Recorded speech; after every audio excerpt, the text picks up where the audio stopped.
ne devait pas quitter la cellule de Makala, sa cellule. Mais nous,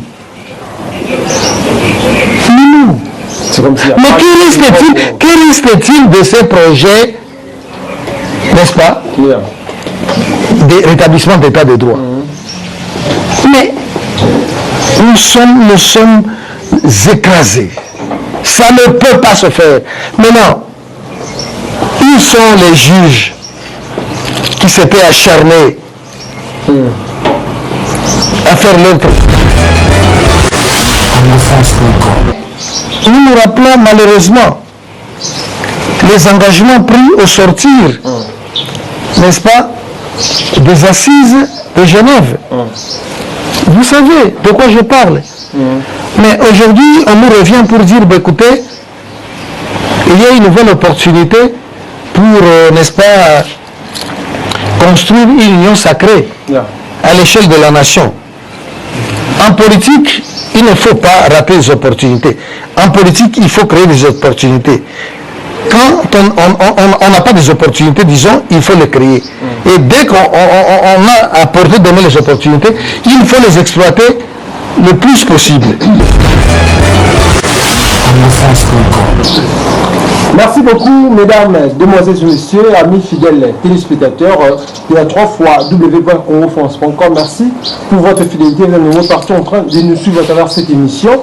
Tout cela pour le Congo, une émission de divertissement, émission à Congolais. Pour les Congolais, tout cela on délai au temps de Congo, mesdames, demoiselles et messieurs.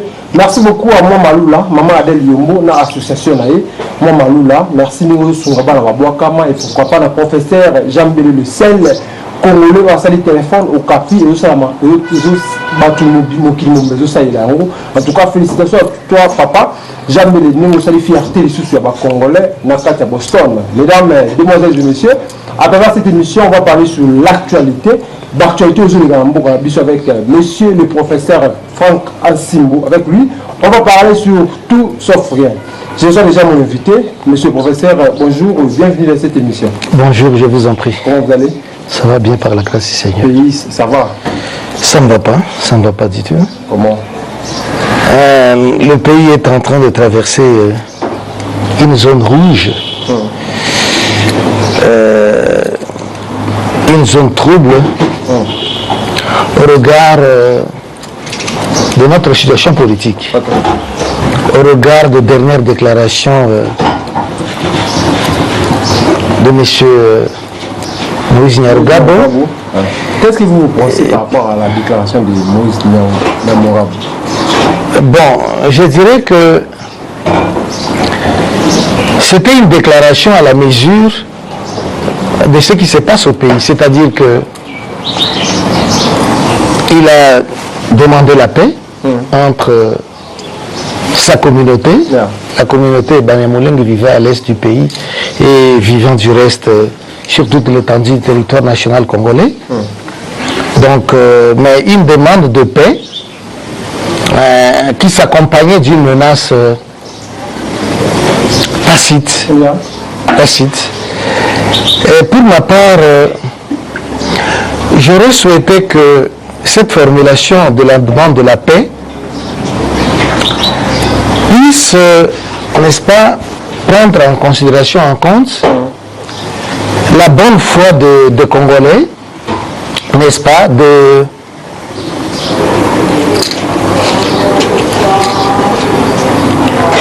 les accueillir, de les considérer comme nos propres frères,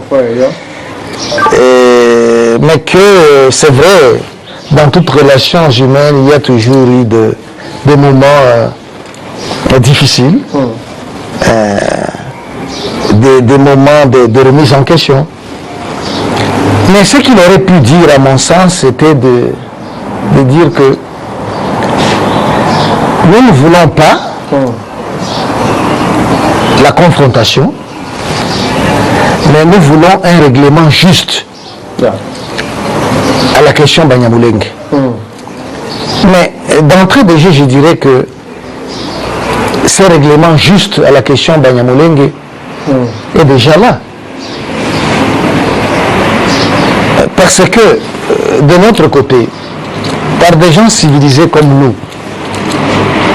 Nous considérons que est Congolais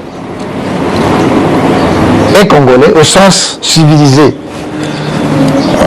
de ce qui fait penser aux hommes qui savent vivre en bonne relation avec les autres hommes de la planète. Yeah. Donc, au sens civilisé, est Congolais, c'est lui qui travaille d'abord, n'est-ce pas, au développement de la nation congolaise et de fil en aiguille de la sous-région,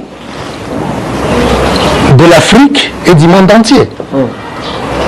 Donc, je vois très mal comment nous pouvons nous éterniser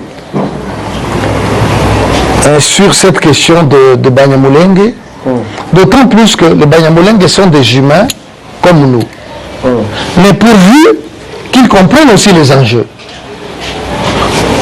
Nous vous avons accueillis dans notre pays et on vous a montré les chemins de l'éducation.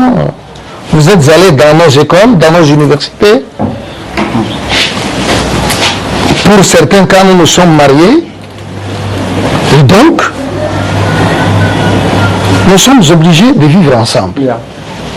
C'est la formule la meilleure, c'est l'approche la meilleure. Que de nous lancer des défis. Cette formulation de Moïse Nyarugabo, dans sa première partie, était bienveillante, la bienvenue, mais elle était accompagnée dans sa seconde partie par une espèce de challenge, de défi. Vous comprenez? Ce qui n'est pas du tout satisfaisant. Moi, si on me demande d'être sincère, je dois avouer que nous sommes tous des humains et j'ai eu l'expérience, j'ai eu l'avantage de côtoyer les Banyamulenge, certains d'entre eux, la communauté Banyamulenge, à travers M. Ruberwa, Maniwa, quand il était vice-président, même avant même d'être vice-président, ben écoutez, on était ensemble, disons, on s'est rencontrés parce que moi, je fus, n'est-ce pas, un président fédéral et même de toute la région de l'Afrique australe, du RCD. Et donc avant d'être représentant politique de l'Afrique australe, de l'Union, disons, de l'UREC, Union pour la reconstruction du Congo, du professeur Kachala. Donc c'est un homme bien. Robert, je l'ai connu personnellement. Tout vice-président de la République qu'il était, mais il savait, n'est-ce pas, descendre au bas de l'échelle, venir jusqu'à nous et manger avec nous à même la table. On pouvait parler, on pouvait causer comme des frères, comme des amis, d'égal à égal. Ça, je peux le témoigner. Et ce qui me marque dans cette relation avec le vice-président Ruberwa, parce que vous m'avez demandé d'être sincère. Mon premier travail en Afrique du Sud, le tout premier travail que j'ai eu en Afrique du Sud, je suis allé passer un test d'examen. Bon, voilà, disons, test pour être embauché. En tout cas, j'ai les côtés, par exemple, techniques, utilisation de l'outil de travail informatique, ordinateur, parce que moi je suis professeur aussi, j'ai donné cours d'informatique et tout ça, ainsi de suite, bureautique. J'avais distingué et puis bon, voilà, et puis quoi encore, langue, la langue anglaise, et puis j'ai passé tous mes tests là, c'était très bien. Et puis la dernière barrière c'était, écoutez, parce que nous voulons vous engager, faire un business au Congo. Nous allons descendre de temps en temps avec vous. Alors il faut nous rassurer, nous donner des garanties que vous avez de bonnes relations politiques au Congo. Bon, écoutez, moi je dis, bon, écoutez, qu'est-ce que je fais? j'appelle un de nos propres frères congolais, que voilà la situation que je fais face ici, à laquelle je fais face ici.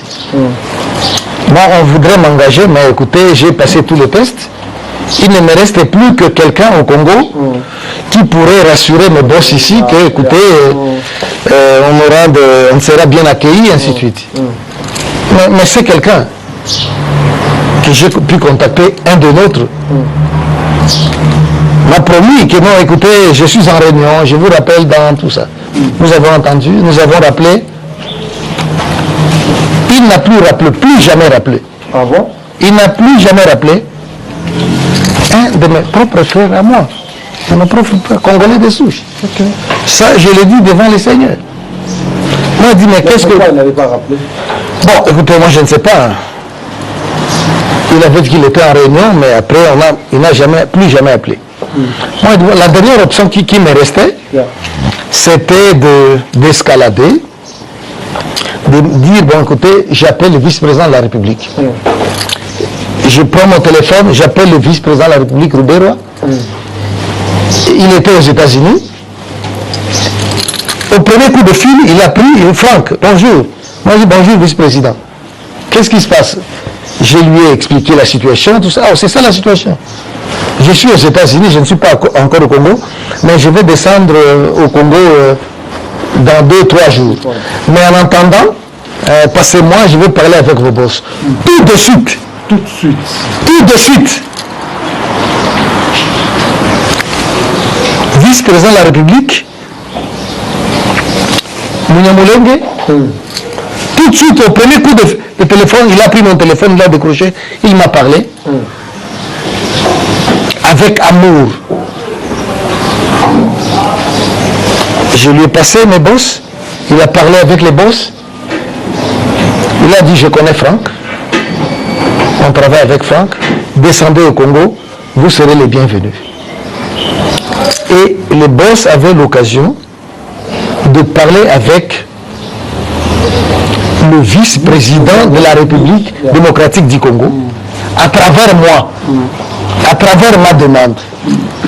Et c'était automatique. Et j'ai décroché ce poste de travail. J'étais consultant.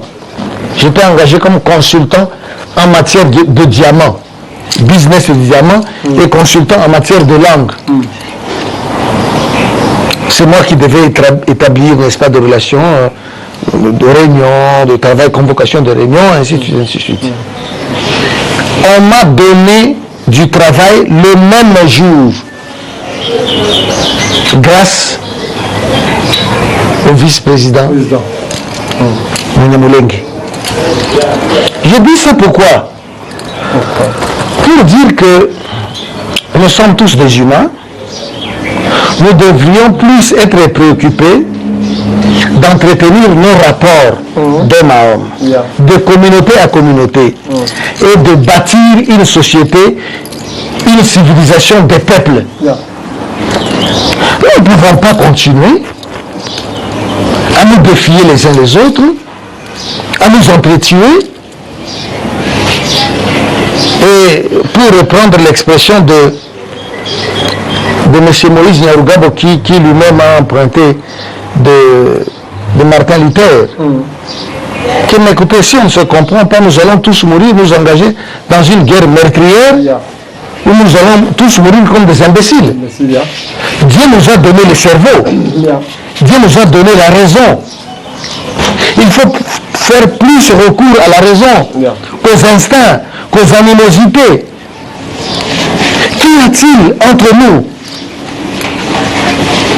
Mais écoutez, ça c'est, je lance un dernier cri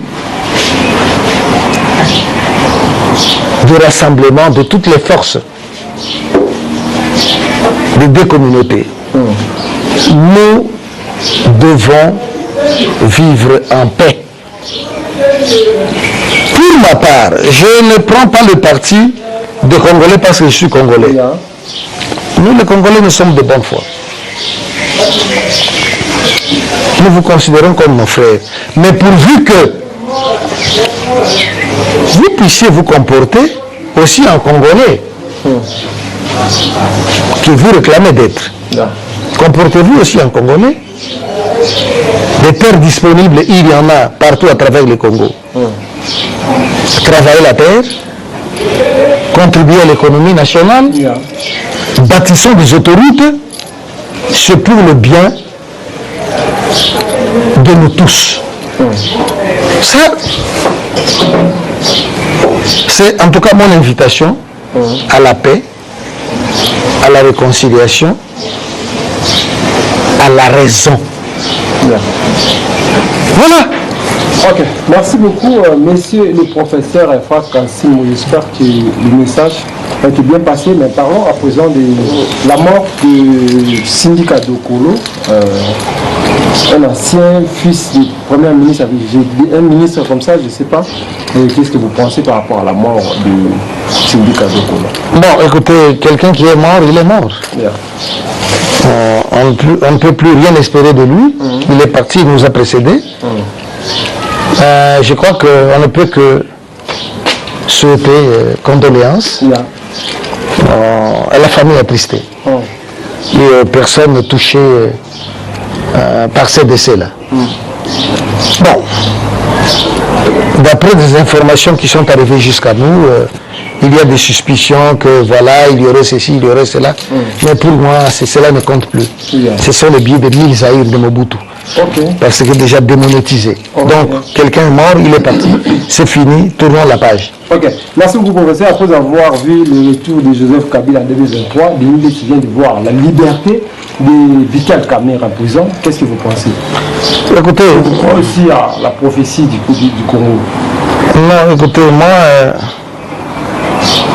je suis blessé. Comment? Très blessé, très blessé. Au nom de ces projets du gouvernement actuel de rétablir un état de droit au Congo, je vous dis que je suis bouleversé comme personne. Papa Kamerhe ne devait pas quitter la cellule de Makala, sa cellule. Mais nous,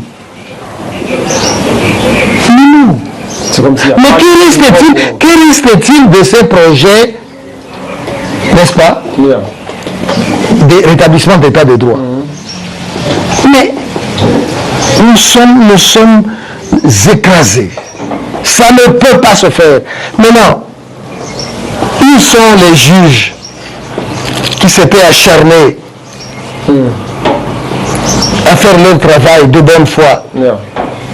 Mais est-ce que nous pouvons regarder ces juges-là dans les yeux? Je ne pense pas. Mais ça, c'est grave. Ça, c'est grave. Et c'est ça l'écroulement. C'est ça l'échec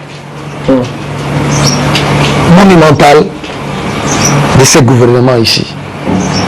Ils auraient mieux fait, en tout cas pour le moment, de se taire. Et franchement,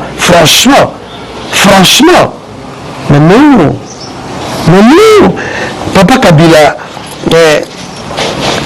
en tout cas, dans nous déplorons la gestion. Mais je ne sais pas. Il a été mieux par rapport à ce que nous voyons. Mais ce n'est pas possible. Ce n'est pas possible. Quelle est la leçon à tirer? Mais ce n'est pas possible. Ce n'est pas possible. Ça, ce n'est pas un gouvernement qui fait des promesses, qui va de promesse en promesse, de promesse en promesse. Mais il n'y a rien. On nous a promis, n'est-ce pas, l'établissement ou l'installation de l'état-major à l'est du pays. Ça ne s'est jamais fait. Vous comprenez jusqu'aujourd'hui.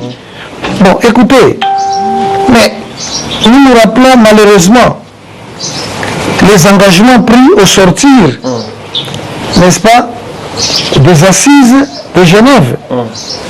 Vous savez de quoi je parle. Mais aujourd'hui, on nous revient pour dire, bah, écoutez, il y a une nouvelle opportunité pour, n'est-ce pas, construire une union sacrée à l'échelle de la nation. En politique, il ne faut pas rater les opportunités. En politique, il faut créer des opportunités. Quand on n'a pas des opportunités, disons, il faut les créer. Et dès qu'on a à portée de main les opportunités, il faut les exploiter le plus possible. Oui, mais dans un premier temps, nous avons dit d'accord, de bonne foi ou de mauvaise foi, nous sommes d'accord avec cette proposition-là.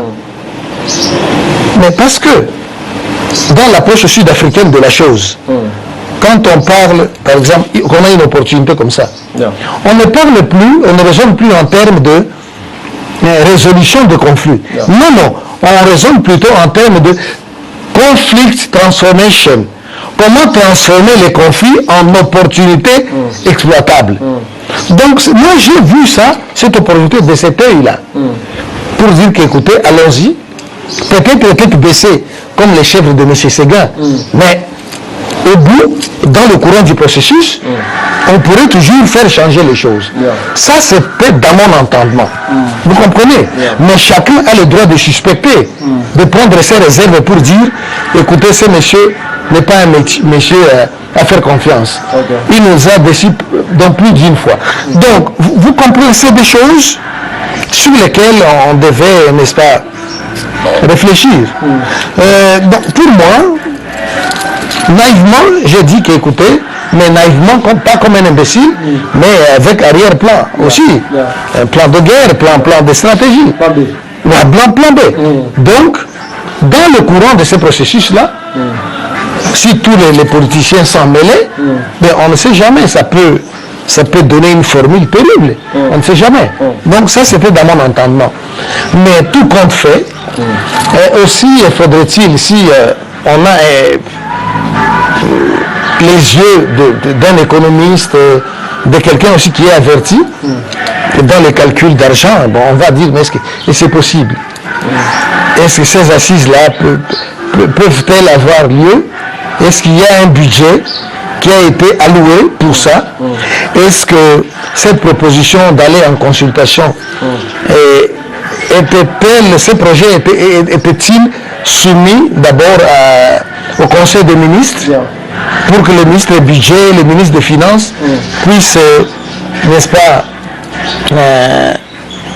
allouer un budget approprié, ou c'est juste une déclaration politique comme tant d'autres faites avant? Vous vous rappelez la déclaration de la gratuité scolaire au niveau de l'enseignement primaire et secondaire, mais il n'y avait pas un budget approprié. Est-ce que c'est la même erreur? Mais si c'est la même erreur, ça doit m'étonner de beaucoup. Ça doit m'étonner de beaucoup, parce que gouverner, c'est prévoir. Faire une chose de la même manière, et encore,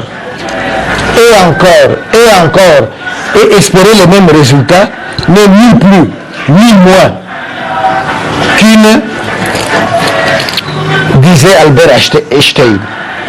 Donc, c'est ahurissant. C'est ahurissant. Merci beaucoup, monsieur le professeur. Pour finir, j'espère que vous avez suivi le discours du président de la République. Et quelle est votre analyse parce que l'FCC ne reconnaît toujours pas ces 3 juges?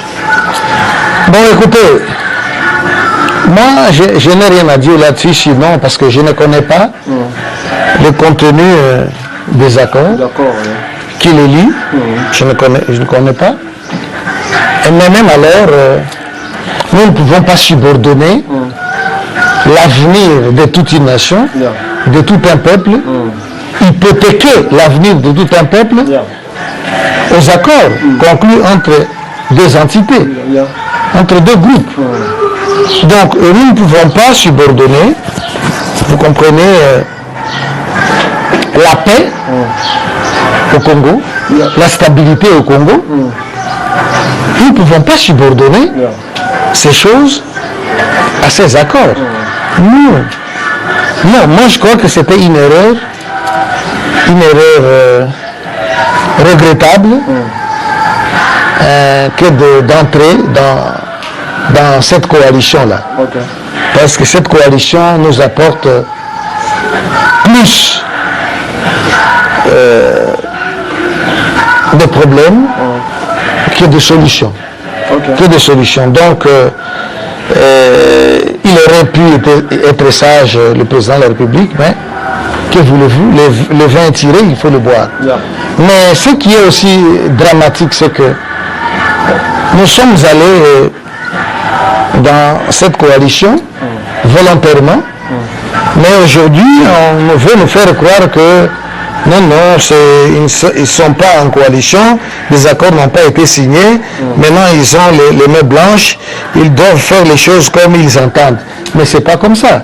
Un homme qui est